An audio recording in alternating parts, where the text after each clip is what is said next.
Not exactly an A-plus weather forecast, No. but it is the season of report cards, and we're not talking about the ones that come out of the classroom. Yeah, if you're headed to the beach this Memorial Day weekend, listen to this. The latest beach health report card has been released. NBC Connecticut's Kevin Geis joins us live from the shoreline in New Haven tonight with the details. Hi, Kevin.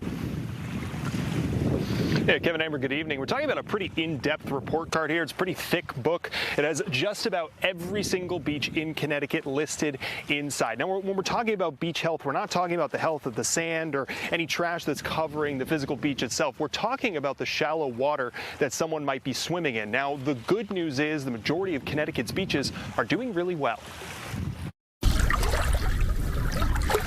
Pretty soon, quiet beaches today will look like this. The sun was over here, so we thought we would just come and lay down and sit in the sun. Some are already enjoying Lighthouse Point in New Haven. It's a little chilly to get in the water, but some would think twice, even in the summer heat. The view is really beautiful, but I know that sometimes the beaches can be a little dirty, so not a lot of people like to get in. But in the latest report card from Save the Sound, Lighthouse Point scored a B- on beach health, part of 72% of beaches around the Sound that scored an A or B. That's over 140 beaches between Connecticut and New York. Connecticut beaches did well. But Peter Lindroth with Save the Sound says that also means that 28% are getting a C or lower, where there's definitely room for improvement. That's why they offer the grades. We want to put a report in people's hands where they can see A to F, green to red. The scores take into account public water quality data tracking harmful bacteria collected to ensure safe swimming.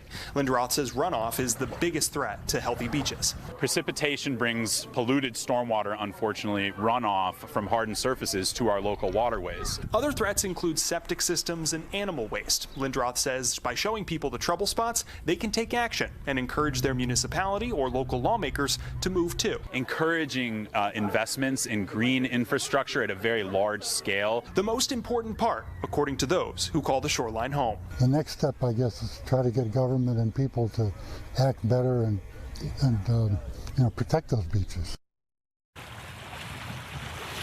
And the report comes at a pretty opportune time as well. A lot of the state beaches are set to open this weekend for Memorial Day. Now, we also, coming up in the next hour, we're going to look a little bit longer term. We're going to talk about the impacts of climate change as it relates to the health of the state's beaches. For now, we're live in New Haven. Kevin Geis, NBC Connecticut News. Amber, back to you.